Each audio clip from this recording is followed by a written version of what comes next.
Welcome to my Minecraft house, which I call the Tree Mansion because I built it following the idea that form follows nature. You've probably heard a similar saying, form follows function, which was coined by Louis Sullivan, one of the most influential American architects, otherwise known as the father of skyscrapers. According to him, form follows nature, and nature always has a function, so form must follow function. Architecture is all around us, but it's really hard to define. Like artworks, architecture is a product of its time and culture. Take brutalism, for example. It emerged in the post-war era in the 1950s when architects were rebuilding the rubble from World War II. It's mostly blocks of concrete, but at least it's got personality. Unlike skyscrapers, part of the international style of architecture, where its whole settling point is that it can be plopped down anywhere in the world and still look boring. It doesn't even matter that this image is black and white because it looks exactly the same in color. But architecture goes beyond just being a building. It can be an outdoor pavilion or landscapes, but not tents, and even though it's a space for humans to inhabit, I'll define why it's technically not architecture in a moment. According to Ian Ritchie, director of Ian Ritchie Architects, architecture has an ethical obligation, quote, to create spaces in which human flourishing and social progress can best occur, and which support the state of physical, mental, and social well-being, end quote.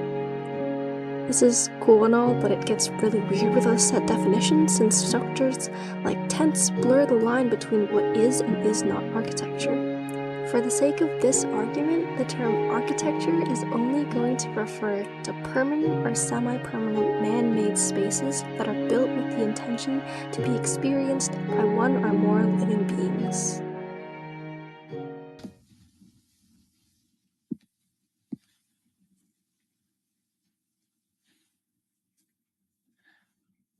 What is this? A center for ants? What? Models take an insanely long time to make, but they're invaluable to the design process. Starting with a rough idea, architects will typically sketch out concepts, then make one or more study models, then make a final model, and then after a bunch of planning and testing and structural integrity and legal stuff, the building is built. Models are also a way to present ideas to clients, since drawings can sometimes be too technical. For this argument, the term model is going to refer to any representation of architecture, real or imaginary, meaning this is a model, and this is a model of me. Architecture has become very rigid. Take a look at the architecture around you. Are the spaces you inhabit allowing you to flourish? Do they support your physical, mental, or social well-being? For most people, the answer is no. So let's play a little game. Guess whether this image is a prison or a university dorm. It's our beloved South Mountain Halls. And this one, it's a prison. Okay, last one. Okay, this is a plot twist. It's a former prison being used as university housing. How did we get to this point? According to American satire writer Tom Wolfe, modern architecture is basically summed up by building, quote, glass boxes and covering them with mirrored plate glass so as to reflect the glass boxes next door and their boring straight lines, end quote. Models are partly to blame for the rigidity of today's architecture, although strange people like a leading architect of the international style, Le Corbusier, keep coming up with horrific ideas, one of which was to remodel Paris's historic city center into gigantic towers. It translates into neighbor in French, because apparently living in tall black crosses is the ideal neighborhood. Anyways, the problem with modeling by hand is that physical skill is a major limitation. It's slow and tedious and, wow, these are really bad. To be fair, my professor was asking for 9 models over the weekend, and it was the first time I ever had to model anything. I cried myself to sleep on Sunday night. Anyway, digital models are used by most architecture firms today. It's so useful that physical models are beginning to be phased out. However, they require extreme precision and exact numerical inputs, taking the life out of creating. Although these modeling techniques can present a final design very well, none are truly able to capture what it would be like to experience a space, which is arguably more important. If only there was a way to model like this.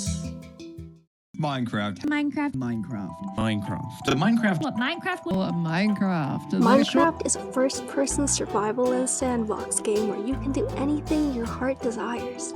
There are 2 main game modes: survival, where the goal is to survive and thrive, and creative, where players have access to infinite resources, manipulation of environment and time, and the ability to fly.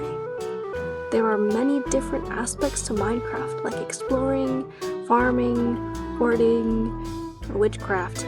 According to the authors of the chapter, playing with virtual blocks, Minecraft as a learning environment for practice and research from the book Cognitive Development in Digital Contexts, Minecraft is already being used in classrooms as a tool to explain natural phenomena, create electrical circuits, teach geometry, and understand ecology.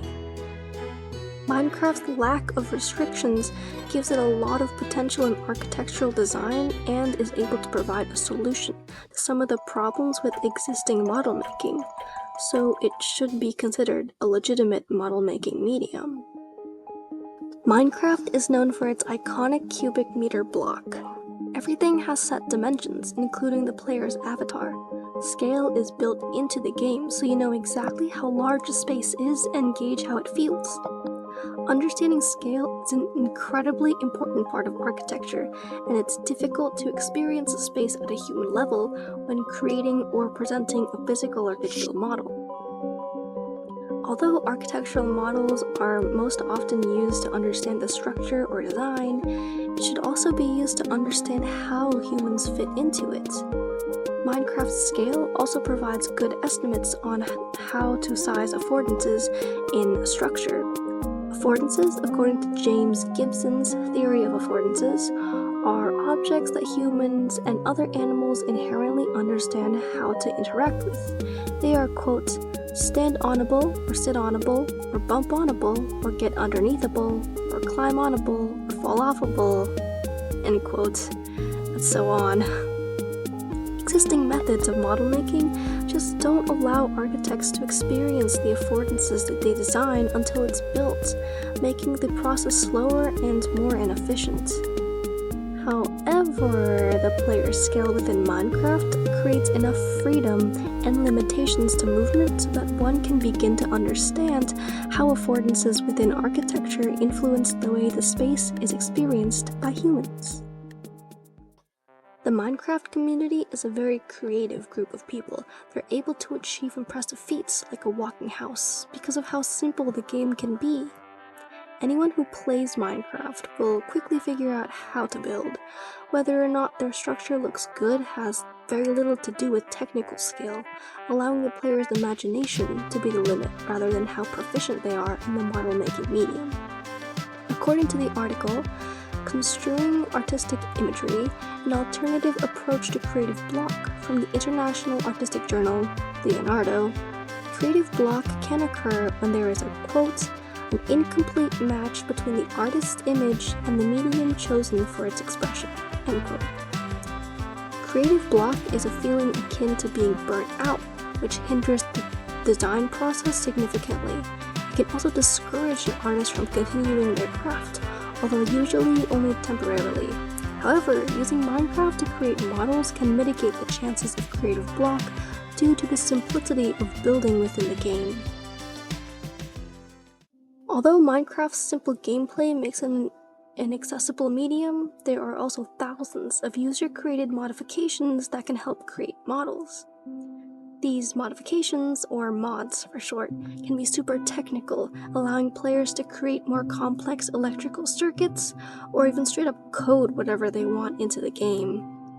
Mods can also assist in building, whether it's to copy and paste a large structure, detail a roof pixel by pixel, or add all kinds of sit-onable items to decorate an interior.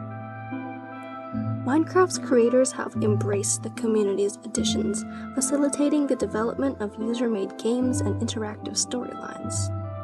James Delaney, the founder of an international design studio that uses Minecraft to create incredible structures, expresses how its versatility challenges us to consider Minecraft as a game design tool rather than the game itself.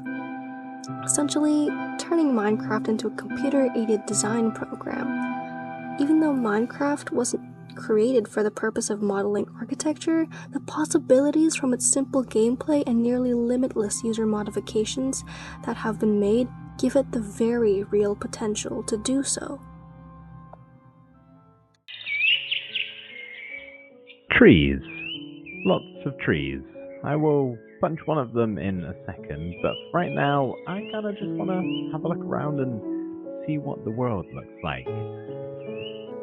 Minecraft's world generation is incredibly unique, as each world is randomly creative, making no two worlds exactly the same. This also means that when the player first spawns their newly created world, they are placed in a random location, where they may choose to stay or find a new place to build a base. The player is unconsciously conducting an analysis of the site by determining where the best place to build is.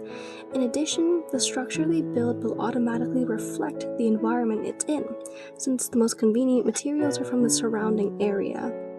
Using local materials and architecture creates more sustainable structures while integrating the unique natural characteristics of the site. Site analysis is an integral part of architecture, as it ensures the structure fulfills a purpose while preserving the site's essence. Having a site in Minecraft that parallels its real-life counterpart creates immersion and can lead to a deeper understanding of a structure's impact that might not be achieved through creating physical or digital models. Okay, perhaps some non-gamers are still skeptical of using a video game to design architecture. I get it, video games don't have the best reputation. No way! What? Don't you idiot! They're also unrealistic. Minecraft doesn't even have physics for the most part. In addition, if everything is a block, that doesn't sound like it would improve the problem with rigid models or architecture at all. If anything, it would just limit what architects could design. Like digital models, Minecraft also lacks physicality and suffers from blocks being in exact dimensions. But I didn't feel that in real life. However, what I can feel in real life is the pain of realizing some pieces of my model do not fit together. But although physical modeling requires years and years to achieve a high level of craftsmanship, it's proof that architecture is still created by humans for humans. Similar to how art can be generated by artificial intelligence, architecture is now facing the same threat. Cesare Batali, an artist, architect, and researcher, comments on the state of AI in architecture.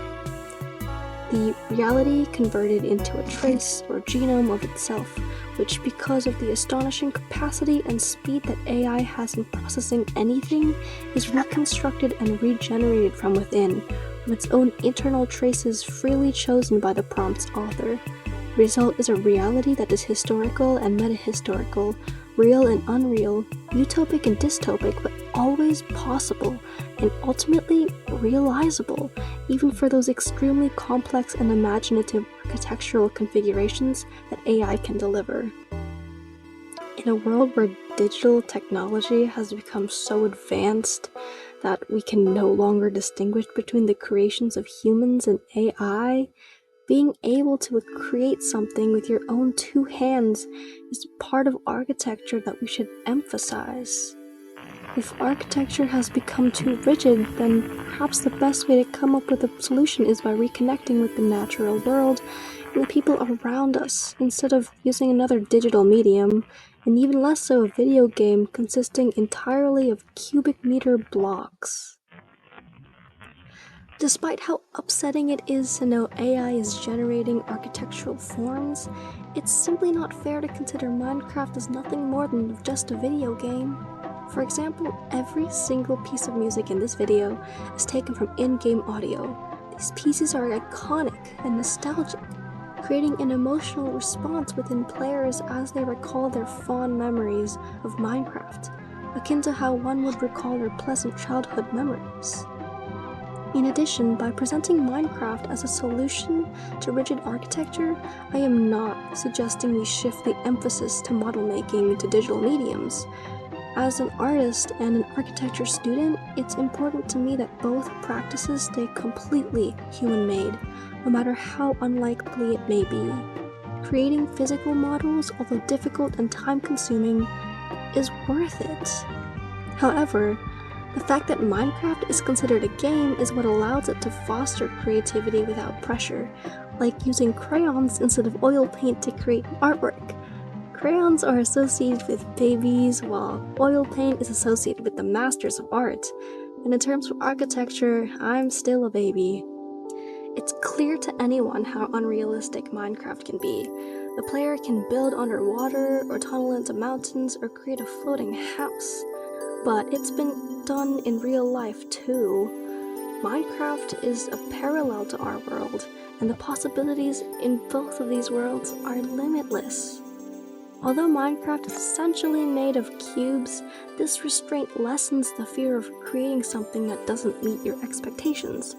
According to an article in the International Journal of Art and Design, the purpose of the architectural model is not about, quote, pretty architecture, it's about the journey, the design process, and whether students can ultimately defend their ideas, end quote.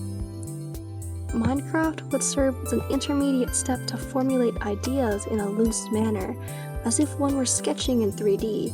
It isn't meant to take away from how humans create, it's meant to assist in expressing ideas in a more tangible way, using a more accessible medium. Ultimately, if building in Minecraft can provide any kind of enjoyment or comfort by simply being a game with no physics, pretty blocks, and a world of endless possibilities, then maybe reconnecting with our childlike wonder is the key to counter rigid architecture. The reason why I am arguing for Minecraft to be considered as a model-making medium is because it captures the essence of what being human is. Unlike other video games, Minecraft has no ending. It has no set goals, no leveling up, no specific purpose. The scope of what one can achieve within the world is up to the player. The player can choose to only focus on survival, or create complex contraptions, or build a giant base. The essence of Minecraft is whatever the player wants it to be. What connects Minecraft to real life is the desire to leave would be a very mark. costly. Now, Sniff, why are you applying real concepts to a sandbox game where you can do whatever you want? I'm not sure. I think in many ways I see my builds as stories. This build inherently tells you a story about the kind of person who built it, who lives in it now, and who might live in it in the future. Even the smallest impression on the world would be enough, even if it means the world to us. 2 years ago when we started this project, that this is more than a Minecraft build. This is a true passion project. That it was always a dream of mine to be somebody who constructed theme parks and to try to make that passion translate into Minecraft and entertain you guys with my little theme park build here. It's just been an absolute dream. If Minecraft can allow people to express themselves and their story, it's truly unfair to consider it as nothing more than just a game. Architect, educator, and writer Christian Hubert argues that humans need to move away from our species-centric views of nature and our urge to control in order to better understand how we are part of the world. He acknowledges how architecture may aim to remake the world or create alternate ones, but that humanity's way forward should be through world modeling, which is defined as a search for insights into the workings of the world as we find it.